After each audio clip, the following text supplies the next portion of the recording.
Bien, pues me presento, mi nombre es Victoriano de la Cruz, pues hablante de la lengua náhuatl, así que en este curso pues vamos a trabajar el tema de la lengua mexicana, la lengua náhuatl, y sabemos un poco del contexto, hablaremos un poco de ello, y también pues iremos aprendiendo en este proceso. Estaremos 15 horas, les comento, estaremos en 15 horas, están divididas en 5 módulos de 3 horas. Entonces, ojalá lo disfruten, este curso, curso taller, para que desde luego arranquemos de buena actitud en este proceso. Yo creo que desde luego tenemos que hacer muchísimas acciones para conocer la diversidad lingüística de nuestro país. Muy bien, entonces nos vamos con la primera diapositiva, el tema que traigo el día de hoy. Entonces voy a compartir pantalla para que vean y que le den seguimiento a esta presentación. Bien, entonces el título que le he denominado se llama Los nahuas del ayer y hoy.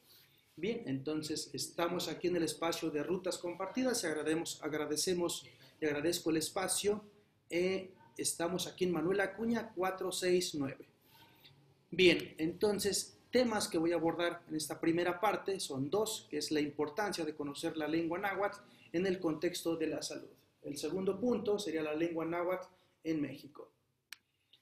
Bien, algunos datos generales que nos compete como mexicanos, como mexicanas, pues conocer este contexto es: en México hay más de 25 millones que se autoadscriben o que se reconocen como indígenas.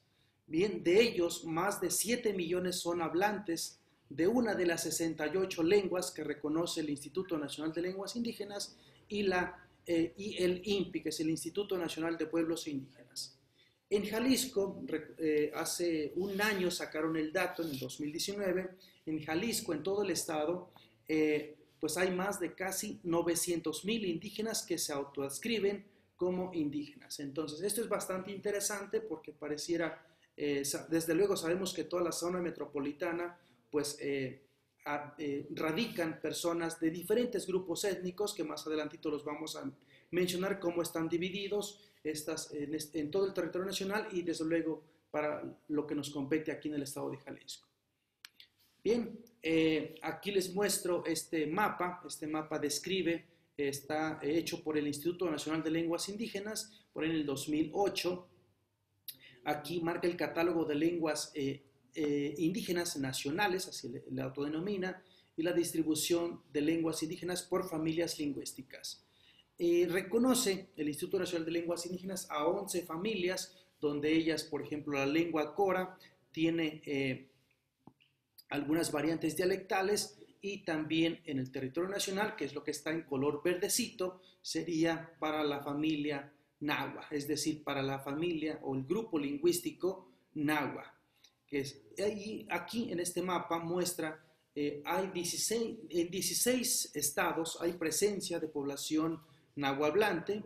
Esto es Jalisco, desde luego, uno de ellos: Jalisco, Colima, Michoacán, Guerrero, Tlaxcala, Morelos, Puebla, entre otros estados, en el color verdecito, mientras que las que están más en el norte pertenecen a la misma familia lingüística. Sin embargo, ellos están en otros estados, por ejemplo el cora, guarijío, aquí cora, pero sabemos que también ellos se autoadscriben como nayeri, como grupo étnico: guarijío, huerrárica, mayo, pápago, pima, tarahumara, tepehuano del norte, tepehuano del sur y yaqui. Estos pertenecen a la misma familia lingüística, grupo yuto nahua o yuto azteca. Bien, para el 2010 sacó el INEGI, también justo el Instituto Nacional de Lenguas Indígenas, reconocen estos datos. Para la población nahuablante, en ese tiempo existía, hace 20 años, vamos a decir hace una década, 1.586.884 hablantes. Como grupo mayoritario, la lengua náhuatl, siguiente sería la lengua maya, con casi 800,000, lenguas mixtecas, casi los 500,000, grupo tzeltal, 474, lenguas zapotecas, a su vez va bajando, ¿no? Y estos conformaban pues una población, como lo mencionamos hace un momento, pues casi ya el 20% de la población en todo el territorio nacional. Bien, actualmente ya para el 2015 el intercensal que sacó el propio INEGI y el Instituto Nacional de Lenguas Indígenas hablan un poquito más de 1.750.000 hablantes al día de hoy, es decir, el 2015, perdón, y al día de hoy, pues seguramente ya ha superado los 2 millones de hablantes o usuarios como primera lengua, la lengua náhuatl. Bien, aquí hay unos datos que nos están mostrando para el 2010, ¿sí? Mientras que anteriormente yo les mostré algo del 2019, algo mucho más reciente, pero para que vean un poco cómo ha sido el proceso, reconocen para el 2010 15.7 millones que se autoadscriben como indígenas, ¿sí? De 113 millones de los que habían en el territorio nacional, ¿sí? Y 6.6 millones son hablantes de alguna lengua indígena, ya lo mencionamos hace un rato, más de 7 millones. ¿Sí? 85% de este grupo, de los 6.6 millones, son bilingües, mientras que el 15% son monolingües. Esto es increíble e interesante. Hay población que solamente habla la lengua náhuatl, o lengua wixárika, o lengua nayeri, o la lengua zapoteca, alguna de las lenguas de la familia que están más en el sur, las lenguas otomangues, zapotecas, mixtecas o mazatecas y otras lenguas, ¿no? Ahora, 400.000 de los hablantes, ¿sí? De estas lenguas indígenas no se consideran indígenas. Esto es interesante porque mucha gente dice como primera lengua, mi abuelita me decía, por ejemplo, me dicen que yo soy indígena, yo no me reconozco como indígena, me decía, ¿no? Y esto pues los datos a veces un poquito varían, ¿no? Bien, entonces estos son los datos generales que comprende ya la lengua. Y enseguida vamos a hablar un poquito de la lengua mexicana o lengua náhuatl. Así que nos vamos a ir centrando un poco más de ese contexto de toda la República, el contexto nacional, y ahora nos iremos centrando con la población únicamente, a la familia que pertenece a la lengua náhuatl o lengua mexicana. Bien, estos son algunos datos, algunos rasgos tipológicos que comprende, pertenece desde luego a la familia yuto-azteca, menciona que no tiene posposiciones sino preposiciones. Esto es bastante particular porque justamente estamos hablando de esta construcción que, por ejemplo, este es un ejemplo interesante, por ejemplo, Xalisco, Jalisco, ¿no? Ese co, esa es la posposición y no antes, es decir, lugar o en el ojo de arena, lo que hoy se conoce como Jalisco, es una posposición. O Tlalpan, o Jalpan, o Talpa, ¿sí? Eso también, desde luego, tiene que ver con esas construcciones que están más a final de palabra.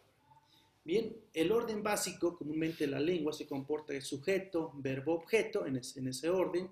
Es decir, por ejemplo, en español, Juan come manzana, sería un poco similar.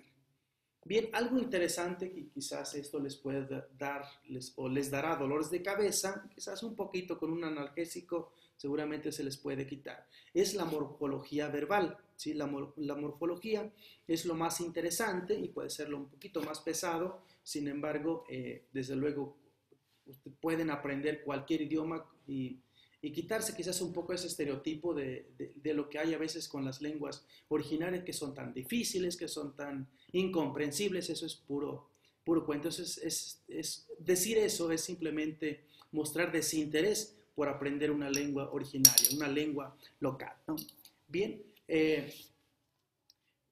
por ejemplo, es una lengua aglutinante, lo menciono, por ejemplo, con el ejemplo, con el topónimo en el estado en el que nos encontramos. Xalixco, Xali es arena, Ixtli es ojo y Co es el locativo. Entonces, de esa manera se comporta o se compone esa palabra porque aglutina dos raíces sustantivas más una posposición locativa. En el ojo de arena o en el banco de arena es la traducción literal de lo que significa Jalisco, Xalisco. Bien, igual menciono, el número de hablantes de náhuatl en México.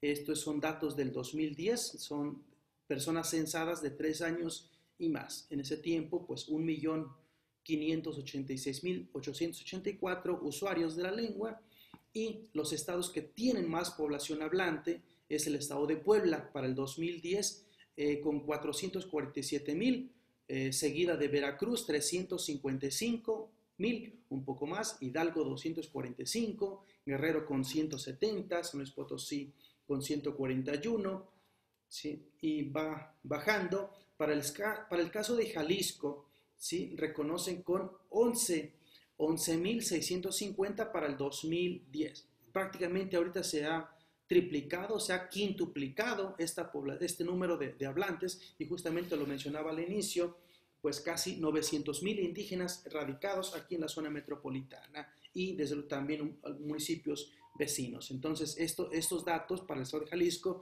desde luego ya están mucho más arriba, ¿no? Bien, Tamaulipas con 10,000, un poquito más de 10,000, Michoacán con 9,000, etcétera, ¿no? Y vemos casi en la parte final, quizás Chiapas 401, Aguascalientes 391 y Yucatán. Es decir, lo que ha pasado también en los últimos años es la migración, es decir, mucha gente se ha ido o está radicando por diferentes razones, ya sea por algún trabajo, porque tienen familiares o porque tienen algún otro compromiso familiar, laboral, etcétera, o por placer, la gente también se ha movido, ¿no? Es decir, así como hay gente en Yucatán, nahuablantes, pues también desde luego mucha gente radica aquí en la zona metropolitana. Aquí, sobre todo en el municipio de Zapopan, hay mucha presencia de población nahuablante. Bien, la genealogía de la lengua náhuatl, esto pues lo mencioné al inicio, pertenece a la familia lingüística Yuto-Nahua, Yute, ¿sí? Porque justamente en Estados Unidos hay un estado que se llama Utah, y Utah pues de ahí desprende, porque hay unas lenguas hermanas o emparentadas, son los estudios de algunos especialistas de la lengua. Entonces desde luego pues reconocen a la lengua náhuatl como una de las lenguas que pertenece o proviene del norte. Son las lenguas hermanas, ya lo mencioné también en un mapa anterior, el pima, el pápago, el tepehuano, el tarahumara o guarijío, ¿sí? El yaqui, mayo, cora, huichol también, y otras lenguas también que están ahí presentes.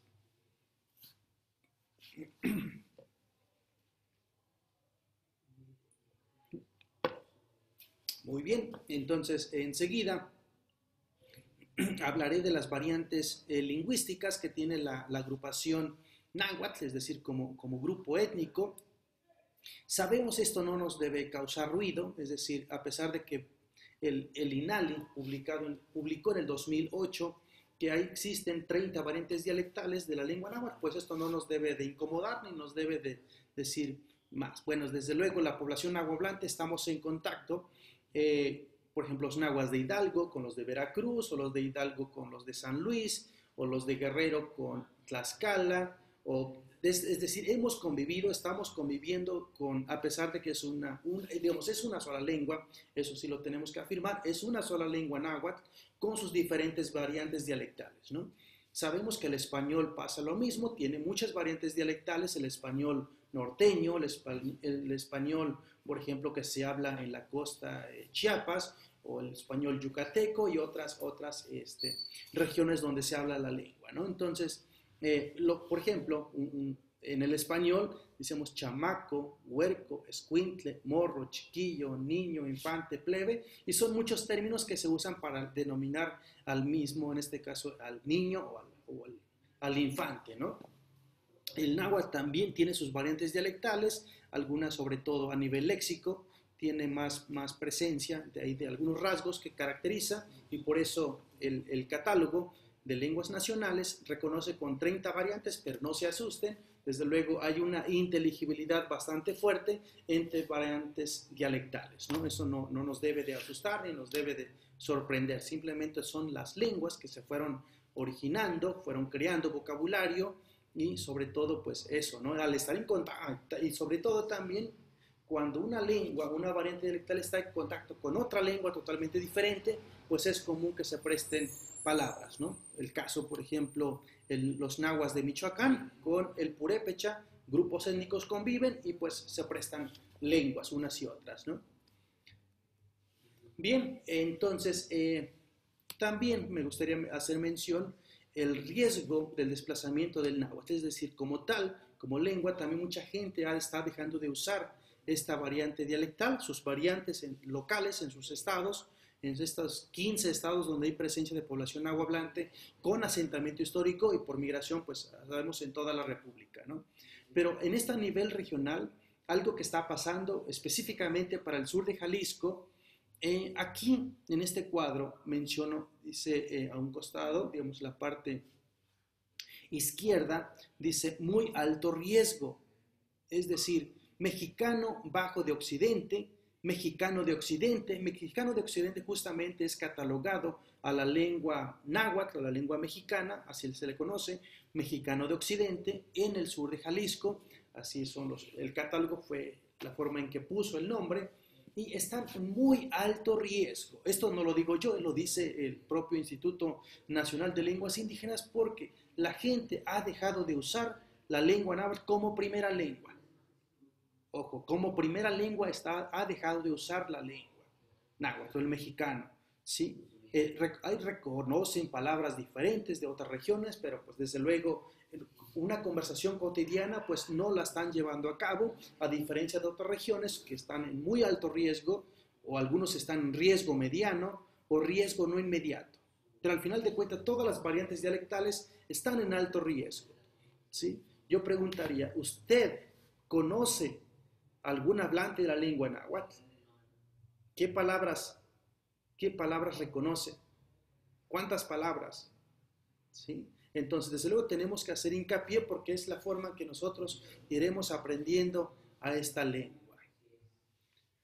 Una imagen muy interesante, ¿sí? Esta, desde luego, representa una iconografía de esta cultura, y yo mencionaba al inicio lengua náhuatl, lengua mexicana, lengua azteca, ¿sí? Esto varía mucho, son tres términos mucho más comunes. La lengua náhuatl comúnmente se usa más en el ámbito académico, pero los hablantes, como hablantes de primera lengua, los abuelos, los papás, nuestros padres, nuestros tíos, tías, dicen, hablo mexicano o hablo la lengua mexicana, ¿sí? Sabemos que en inglés, por ejemplo, es mucho más común usar el término azteca, Aztec language, ¿sí? O lengua azteca o lengua mexica, ¿sí? Es la forma en que se conoce, ¿no? ¿Alguien le gustaría describir la piedra del sol? ¿Qué significa? ¿Sí? ¿Alguien le gustaría? Hagan reflexión, ¿no? Vamos a hacer reflexión sobre qué representa para nosotros, digamos, como cultura náhuatl o como cultura que ustedes van a estar aprendiendo esta piedra, ¿sí? Está muy bonito el diseño, pero desde luego tenemos que ir viendo cómo poder aprender y valorar las cosas que se han manifestado a través de ciertas piezas, como el que les estoy mostrando, o bien también por la lengua. No hay que discriminar, no debe haber una discriminación lingüística. En esta primera parte voy a cerrar con algunos comentarios, ¿sí?, de este primer módulo. Dice, en el estado de Jalisco, la migración de indígenas ha crecido en los últimos años. Prácticamente en las 3 décadas hay mucha presencia de población hablante provenientes del estado de Puebla, Veracruz, Guerrero, Hidalgo, por mencionar algunos. Desde luego también hay otras personas que son del Estado de México, o son de Tabasco, o son de otros lugares, o de Colima, o Michoacán, que son población nahuablante y que hablan. ¿Por qué? Porque quieren trabajar, ¿sí? Por diferentes razones. Uno es el económico, pero otros también por problemas sociales o conflictos internos que tienen las comunidades, y mucha gente salió a buscar otro salario, entre comillas, digno. Bien, también, digamos, Zapopan es el municipio que tiene más población indígena. En sus calles hay mucha población, no solamente náhuatl, desde luego lo mencionamos al inicio, hay huerrárica, hay otomíes, hay mixtecos, hay otros grupos, ¿no? En Guadalajara, desde luego también Tlajomulco, y desde luego también en otros estados y municipios vecinos. Bien, segundo punto, los hablantes de lenguas indígenas y mestizas deben de aceptar la diversidad lingüística de nuestro estado y de nuestro país. Sabemos bien que el racismo étnico, hay un racismo étnico por hablar y por vestirse, ya lo mencionaban y lo mencionábamos al inicio de nuestra presentación, sí que hay un racismo lingüístico, es decir, la forma de hablar a veces te estereotipan porque estás aprendiendo otra lengua y desde luego a veces eso tiene ciertas complejidades a nivel lingüístico. Y esto desde luego también pues tiene repercusiones a nivel cognitivo, ¿no? Por esos estereotipos que salen a veces a relucir, ¿no? Bien, dice, las lenguas indígenas y sus hablantes han ocupado un lugar en desventaja. Esto es lo más triste. A ver, ustedes, por ejemplo, en el centro de salud, ¿cuántos indígenas están ahí en el sistema de salud? ¿Ustedes conocen algún hablante de otra lengua o no? Y si sí, pues hay que mencionarlo, ¿no? Es decir, hago estas preguntas en este proceso para que conozcan un poco cómo está la situación, ¿no? En el gobierno, por ejemplo, ¿cuántos indígenas hay en el gobierno actual? En los gobiernos anteriores, o en el Congreso de la Unión. Cuando menciono que hay un lugar en desventaja es porque justamente pareciera que los indígenas deben estar en otros lugares y no en esos espacios, ¿no? Dice, why not? Dicen en inglés, ¿por qué no? ¿Sí? Entonces, desde luego, tenemos que hacer mucho hincapié, ¿sí?, en que hay un lugar de desventaja, ¿sí?, desde tiempos históricos.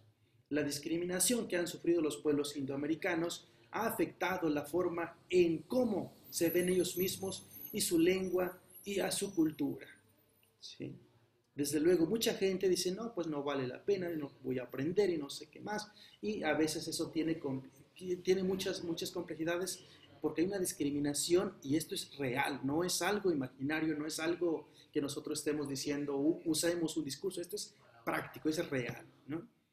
Esto también lleva a colación, pues de luego la desaparición de lenguas está invadiendo el mundo, el llamado para tomar acciones es urgente, es decir, es necesaria, necesitamos eso, ¿no? También, desde luego, tenemos y luchar por una sociedad mucho más justa y tolerante, y posiblemente tolerante no es el mejor término, sino una cultura del respeto. Es decir, tenemos que respetarnos entre indígenas y mestizos y de otros grupos étnicos, ¿sí? No nos debe causar sorpresa, ¿no? ¿Sí? Y sobre todo, hago énfasis en una cultura del respeto. Si no lo hacemos, ¿quién lo va a hacer, no? Entonces, otro punto que me gustaría ir cerrando en esta parte es que no podemos esperar décadas para ser vistos, ¿no? Viendo que nuestra lengua cada día está desapareciendo, cada vez los propios hablantes, sabiendo las instituciones tampoco la fomentan tanto, ¿sí? Tampoco la fomentan tanto y desde luego creo que muchas veces está desvinculado con algunos grupos nativos, ¿no? Prácticamente pues, está complicada la situación. Y qué bueno, creo que a 500 años del contacto con el español es urgente también pues ir viendo de esa manera para poder escribirla y desde luego eso también tiene sus intereses para poder hacerlo. Lo más importante de esto, ¿no?, es que hacer hincapié en la transmisión del lenguaje. Tenemos que seguir transmitiendo, tenemos que seguir fomentando, divulgando en todos los ámbitos de la vida cotidiana, en todos, es decir, medios de comunicación. Ahorita ya es por marco jurídico, sabemos toda la importancia que hay para poder conocer las lenguas indígenas. Entonces, a veces hay barreras, ¿no? A pesar de que hay un marco jurídico, y hay limitaciones y barreras y demás que pasan, ¿no?, para no poder disfrutarlas. Y ojalá que ustedes también disfruten. Más adelante, desde luego, estaremos enfatizando en algunas expresiones cotidianas que ustedes podrán usar esas frases, ¿no?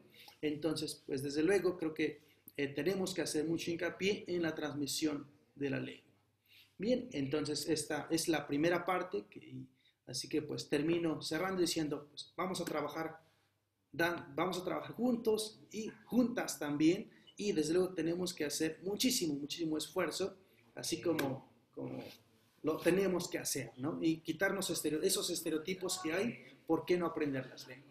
Así que pues arrancamos esta primera parte y desde luego viene un video enseguida sobre los derechos de los pueblos indígenas. Es Canal 22, en el 2017 fue grabado, así que arrancamos en el video, vean el video y enseguida hay comentarios. Bien, Nano, toca Victoriano.